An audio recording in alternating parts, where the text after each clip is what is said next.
Welcome to ARK TV Telugu. నేను మీ ఆద్య. Mega family రచ్చ, బన్నీపై నాగబాబు ఘాటు ట్వీట్. ఏపీ ఎన్నికలు మెగా ఫ్యామిలీలో మళ్లీ చిచ్చుపెట్టాయి. గతంలో కూడా ఈ గొడవలు ఉన్నా ఈసారి అవి స్పష్టమైన విభజన రేఖను గీసేశాయి. అల్లువారి ఫ్యామిలీకి మెగా ఫ్యామిలీకి మధ్య పొలిటికల్ గోడలు కట్టేశాయి. తాజాగా నాగబాబు వేసిన ట్వీట్ అల్లు అర్జున్ ఫ్యాన్స్ ని మరింత రెచ్చగొట్టేలా ఉంది.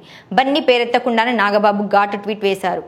ఈ ట్వీట్ ఇప్పుడు సోషల్ మీడియాలో వైరల్ గా మారింది. మాతో ఉంటూ ప్రత్యర్థులకు పనిచేసేవాడు మావాడైనా పరాయవాడే, మాతో నిలబడేవాడు పరాయవాడైనా మావాడే అంటూ అల్లు అర్జున్ పేరెత్తకుండా అసలు విషయం చెప్పారు నాగబాబు. పిఠాపురం అసెంబ్లీ స్థానానికి పవన్ కళ్యాణ్ పోటీ చేసిన సందర్భంలో మెగా ఫ్యామిలీ మొత్తం ఆయనకు అండగా నిలిచింది. నాగబాబు కుటుంబం సహా మెగా మేనల్లులు నేరుగా రంగంలోకి దిగి ప్రచారం చేశారు. చిరంజీవి వీడియో సందేశం ఇవ్వగా చివరిలో రామ్ చరణ్ బాబాయ్ కోసం పిఠాపురం వచ్చారు. అయితే పవన్ కళ్యాణ్ కి మద్దతుగా ట్వీట్ వేసి సరిపెట్టిన అల్లు అర్జున్ మాత్రం తన స్నేహితుడైన వైసీపీ అభ్యర్థి కోసం నంద్యాల రావడం సంచలనంగా మారింది.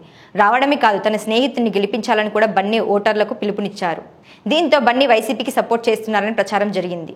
జన సైనికులకు కోపం వచ్చింది. అప్పటికప్పుడు అల్లు అర్జున్ పై మెగా ఫ్యామిలీకి కోపం వచ్చినా బయటపడలేదు. ఇప్పుడు పోలింగ్ పూర్తయిన తర్వాత నాగబాబు తెలివిగా ట్వీట్ వేశారు. ముందుగానే ఈ కోపం ప్రదర్శిస్తే బన్నీ ఫ్యాన్స్ కూటమికి షాక్ ఇచ్చే ప్రమాదం ఉంది. అందుకే పోలింగ్ ముగిసిన తర్వాత నర్మ గర్భంగా ట్వీట్ వేసి బన్నీ ఫ్యాన్స్ కి మంట పెట్టారు నాగబాబు. ఇంకేముంది, సోషల్ మీడియాలో mega versus Allu fan war మొదలైంది. మెగా ఇమేజ్ నుంచి మెల్లమెల్లగా పక్కకు వచ్చి తనకంటూ ఓ సొంత ఇమేజ్ సృష్టించుకున్న ఐకాన్ స్టార్ గా ఎదిగారు అల్లు అర్జున్.